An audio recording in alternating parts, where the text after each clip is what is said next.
Selamat sore teman-teman, salam sejahtera bagi semua. Perkenalkan, nama saya Fendev Nonard Manafe, NIM 1803030109. Kelas C, mata kuliah pendidikan anti korupsi dari jurusan Sosiologi, Fakultas Ilmu Sosial dan Fakultas Ilmu Politik, Universitas Nusa Cendana. Oke, sini saya akan mereview buku yang diberikan oleh dosen kami. Dalam video ini saya akan merangkum beberapa poin penting dalam buku ini yang berjudul Wawasan Perilaku untuk Integritas Publik. Kita lanjut slide yang pertama. Sistem integritas. Sistem integritas publik bertujuan untuk menghasilkan keputusan oleh pejabat publik yang sejalan dengan kepentingan umum. Akibatnya banyak kebijakan integritas berupaya secara langsung maupun tidak langsung membimbing dan mengatur pilihan atau perilaku manusia. Terlepas dari ini, perilaku perspektif integritas masih diabaikan dalam pembuatan kebijakan peneliti di berbagai bidang ilmiah atau psikologi, ilmu saraf, sosiologi, dan ekonomi. Pada manusia, kognisi dan perilaku telah menghasilkan temuan yang menawarkan pelajaran berharga dan baru perspektif. Akibatnya, para pembuat kebijakan di seluruh dunia semakin menerapkan wawasan tentang area lain dari kebijakan publik. Oke, kita lanjut. Aspek kedua berkaitan dengan cara-cara di mana dinamika sosial berdampak pada perilaku individu. Integritas bukan hanya masalah individu pilihan moral. Itu dipengaruhi oleh masyarakat, teman sebaya, tetangga, dan kolega. Integritas kebijakan berfungsi lebih baik sesuai dengan bukan melawan dan logika sosial interaksi. Mengintegrasikan kedua aspek inti ini dapat membantu pembuat kebijakan menangani beberapa kunci tantangan kebijakan integritas modern, memandu pembuatan pilihan moral, mengatasi kesulitan tindakan kolektif, dan mengurangi risiko integritas. Menyajikan temuan inti dari etika perilaku dan penelitian interaksi sosial, dan memeriksa proses internal pengambilan keputusan moral dan relevansi eksternal dinamika sosial. Terlanjut pada slide berikut. Norma dan identitas membentuk integritas.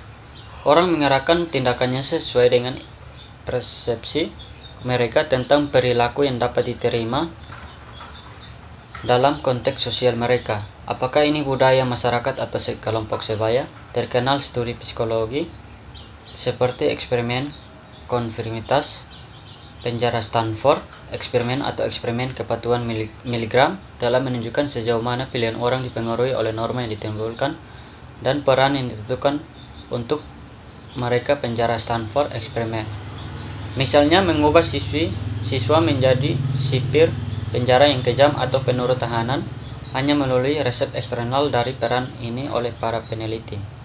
Terlanjut, faktor kunci dalam menciptakan dan memperkuat norma perilaku adalah identitas sosial.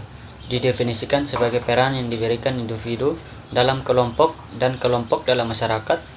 Hasil utama dari penelitian semacam itu bagi pembuat kebijakan integritas adalah pentingnya terus memperkuat dan memperbarui upaya mereka untuk membangun integritas sebagai masyarakat norma dan untuk mengintegrasikan ke dalam identitas profesional. Kebijakan membentuk norma dan identitas banyak hal.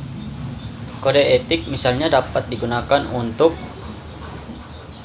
menekankan integritas sebagai norma perilaku yang umum, menyajikan eksperimen yang menunjukkan bagaimana acuan pada norma moral sebagai bagian dari identitas sosial meningkatkan kejujuran. Kita lanjut slide yang berikut. Dinamika pengambilan keputusan moral. Kebijakan integritas seringkali didasarkan pada pemahaman bahwa orang akan mengeksploitasi peluang untuk melakukan kesalahan setiap kali keuntungannya bernilai berisiko berpotensi negatif konsekuensi.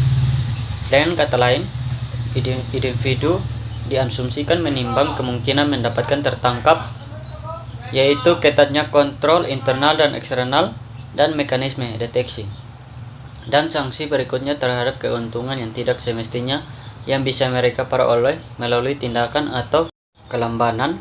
Implikasi kebijakan dari pandangan seperti itu melibatkan pemantauan tingkat tinggi dan pelaksanaan. Namun dalam kehidupan sehari-hari, moralitas seringkali dipersepsikan sebagai karakter sifat Terlanjut, ketika dihadapkan pada pilihan terkait integritas, diasumsikan bahwa seseorang akan melakukannya berkonsultasi dengan nilai-nilai pribadinya dan bertindak sesuai dengan nilai-nilai itu. Memang korup perilaku sering diartikan sebagai perpanjangan dari karakter buruk dari mereka yang terlibat. Penelitian perilaku menantang analisis biaya manfaat yang sangat rasional dan juga analisis. Pemahaman terbatas tentang moralitas sebagai ciri karakter. Sebaliknya, catnya lebih bernuansa gambaran dinamika yang dibalik pilihan moral. Dalam sistem integritas yang berfungsi dengan baik, individu menggunakan kekuasaan diskresioner dengan bijaksana, menilai secara adil, memimpin dengan memberi contoh, dan berbicara terhadap pelanggaran. Terlanjut pada slide yang berikut. Pilihan moral. Pilihan moral adalah proses yang dinamis. Bukti menunjukkan bahwa individu menyimbangkan pilihan moral mereka dengan terus-menerus, membandingkan terus mereka persepsi diri moral dengan titik acuan moral mereka sendiri. Titik acuan moral mewakili tingkat integritas yang dianggap individu dapat diterima secara moral untuk dirinya sendiri. Jika mereka menemukan bahwa tindakan mereka terlalu menyimpang dari titik referensi pribadi mereka melawan. Beberapa orang cenderung memiliki acuan moral yang relatif tinggi poin, sementara orang lain mungkin membiarkan diri mereka bertindak lebih egois sebagai berikut. Yang pertama, meningkatkan titik acuan moral. Meningkatkan titik acuan moral menyebabkan orang untuk membandingkan tindak mereka sendiri dengan standar internal yang lebih tinggi, jelas mendefinisikan ekspektasi etis, dan meningkatkan relevansi, integritas, dan kepercayaan yang diberikan kepada pejabat publik, dapat membantu menyesuaikan poin referensi moral masyarakat ke atas. Informasi yang mengejarkan pengawasan dan ketidakpercayaan terdapat pada gilirannya, menurunkan titik acuan moral yang digunakan seseorang untuk menilai perilaku sendiri. Yang kedua, bahkan individu dengan internal yang sangat tinggi standar moral terkadang gagal untuk mengikutinya. Jika ini terjadi, disonansi muncul. Model penyelarasan nilai-nilai Australia didasarkan pada anggapan bahwa tidak semua orang seperti itu sama, dan bahwa tidak semua individu dalam organisasi memiliki nilai yang sama. Terlanjut pada slide yang berikut, integritas dalam konteks interaksi sosial. Pilihan moral tidak diambil secara terpisah. Keputusan manusia seringkali didorong oleh sosial motif seperti loyalitas, membangun kepercayaan, membalas budi, atau membantu seorang dari situasi yang rumit. Orang mengambil keputusan untuk kepentingan terbaik mereka, tetapi mereka juga peduli pada apa orang lain berpikir atau melakukan. Motif sosial bisa mendukung integritas, tetapi bisa juga berfungsi sebagai alasan keputusan korup. Memahami mengapa manusia sebagai keputusan sosial membuat terpengaruh oleh preferensi mereka sendiri, serta orang lain, dapat menyediakan wawasan tentang mengapa dan bagaimana kebijakan integritas bekerja atau gagal. Oke, baik teman-teman, sekian saja penjelasan saya dalam video ini. Bila ada salah ucap kata atau kalimat yang tidak sesuai dalam penjelasan saya mengenai wawasan perilaku untuk integritas publik, saya mohon maaf. Semoga penjelasan saya dalam video ini bisa bermanfaat bagi teman-teman semua. Mungkin ada teman-teman yang mau menambahkan atau mengoreksi mengenai materi video yang tadi saya jelaskan mengenai wawasan perilaku untuk integritas publik dalam video tadi ini.